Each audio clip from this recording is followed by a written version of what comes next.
नमस्कार। मैं प्रद्युमन जोशीला।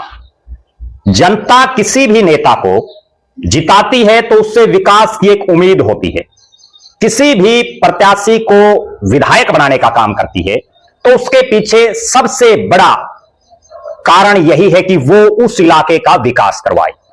और कोई भी विधायक एक बार बन तो जाता है, लेकिन दोबारा बनने के लिए उसे अपने इलाके में विकास करवाना पड़ता है। जिस विधायक को यह बात जल्दी समझ आ जाती है वो फायदे में रह जाता है, जिसको समझ नहीं आती वो फिर पछताता रहता है और अगले चुनाव में उसी इलाके की जनता उसका बोरिया बिस्तर पैक कर देती है। आज के इस वीडियो में हम चर्चा करेंगे कि वर्तमान में हरियाणा की राजनीति कैसी चल रही है।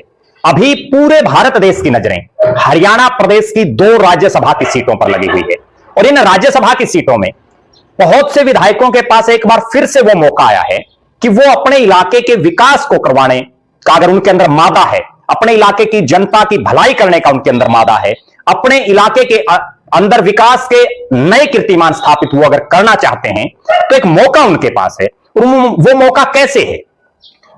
जब भी किसी हलके में, आप दर्शक भी इस चीज से जरूर सहमत होंगे कि जो विपक्ष के विधायक हैं उनके पास कोई भी काम करवाने के लिए जाते हैं तो ज्यादातर उनका एक ही जवाब होता है कि उनकी सरकार नहीं है, उनकी चलती नहीं है, वो काम नहीं करवा सकते, वो ऐसा ही बन जाते हैं। और फिर जनता भी क्या करे?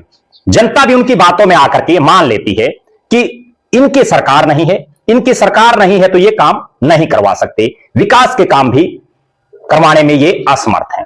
वो उनका तर्क जनता मान लेती है।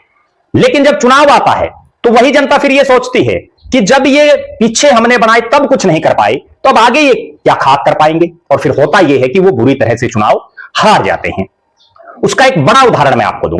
महम से बलराज कुंडू निर्दलीय चुनाव जीते, बड़ा खूब उनका प्रचार प्रसार रहा, धनाढ्य व्यक्ति हैं और 5 साल सरकार के विरोध में खड़े रहे, लगातार सरकार के खिलाफ बयानबाजी करते रहे, लगातार सरकार के पैरेलल जो है अपने हलके में बयानबाजी करते रहे और परिणाम आप सबके सामने है।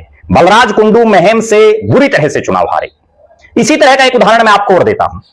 कांग्रेस के विधायक हैं गोकुल सेतिया, हैं कांग्रेस के विधायक, लेकिन अपने इलाके के प्रति इतने संजीदा हैं, अपने इलाके में विकास करवाने के लिए इतने बेकरार हैं कि सार्वजनिक मंच पर भी प्रदेश के मुख्यमंत्री और प्रदेश की सरकार की प्रशंसा भी करते हैं, प्रदेश के मुख्यमंत्री को खुश मिजाज व्यक्तित्व का धनी बताते हैं और अपने इलाके के कामों की लिस्ट मुख्यमंत्री को देते हैं। अपने इलाके के काम करवाने के लिए प्रदेश के मुख्यमंत्री से, प्रदेश की सरकार से बात करते हैं और नतीजा आप सबके सामने है कि प्रदेश के मुख्यमंत्री नायब सिंह सैनी भी उनको सिर आंखों पर बैठाते हैं। और आप देख लेना, जिस ढंग से गोकुल सेतिया लगे हुए हैं, निश्चित रूप से अगली बार फिर से सिरसा की जनता उन पर विश्वास और भरोसा करेगी। क्यों?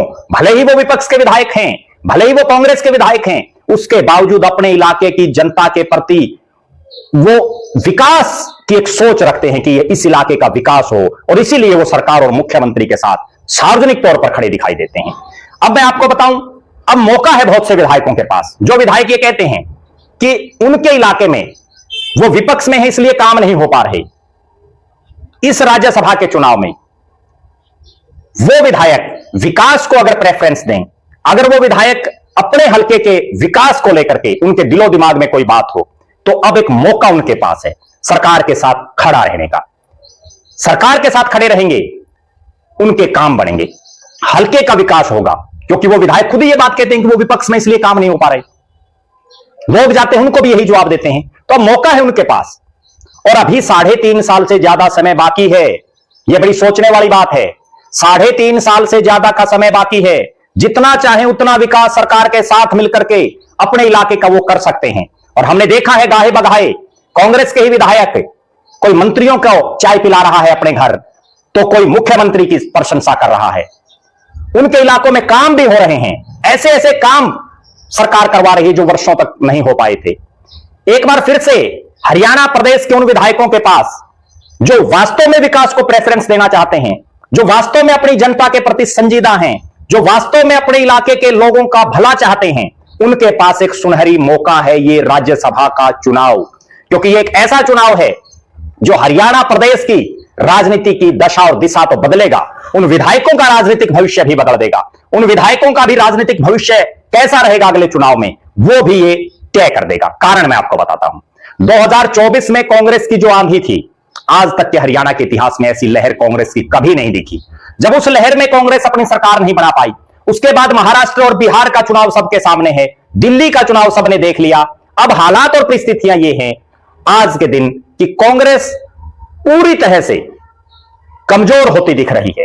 खुद कांग्रेसियों को ही अपनी पार्टी पर विश्वास नहीं है, इसलिए गाहे बगाहे बयानबाजियां चलती रहती हैं, एक दूसरे पर आरोप प्रत्यारोप लगते रहते हैं।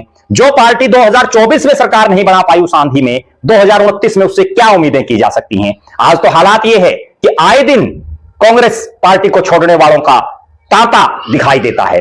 निश्चित रूप से यह चुनाव तय कर देगा कि कौन सा विधायक विकास को प्रेफरेंस देता है, कौन सा वह विधायक है जो अपने इलाके की जनता की भलाई को प्रेफरेंस देता है, और कौन सा वो विधायक है जो अगली बार जीतने के लिए, जो उसके पास एक सुनहरी अवसर आया है, दोबारा से अगली बार विधानसभा में जाने का मौका, क्योंकि अगर काम करवाएंगे तो जनता उनको सिर आंखों पर बैठाएगी। अब वो काम करवाने का मौका है। देखते हैं ये मौका कौन कौन विधायक लपकता है, कौन कौन विधायक इस अपॉर्चुनिटी को लेने का काम करता है, कौन कौन वो विधायक बनता है प्रदेश का जो सरकार के साथ इस विकास की पटरी पर चलता है। आप दर्शक जरूर कमेंट करें, अपनी बेबाक राय जरूर रखें। आपकी नजर में कौन वो विधायक हो सकते हैं जो विकास को तवज्जो दें, जो अपने हल्के की जनता की भलाई को तवज्जो दें। वो कौन से विधायक हो सकते हैं जो इस राज्यसभा चुनाव के मार्फत अपने राजनीतिक भविष्य का फैसला, सुनहरा फैसला करेंगे। वरना आप सबने देख लिया, बलराज कुंडू को समझ नहीं आई तो उनका राजनीतिक आज किस दौर में है सबके सामने है।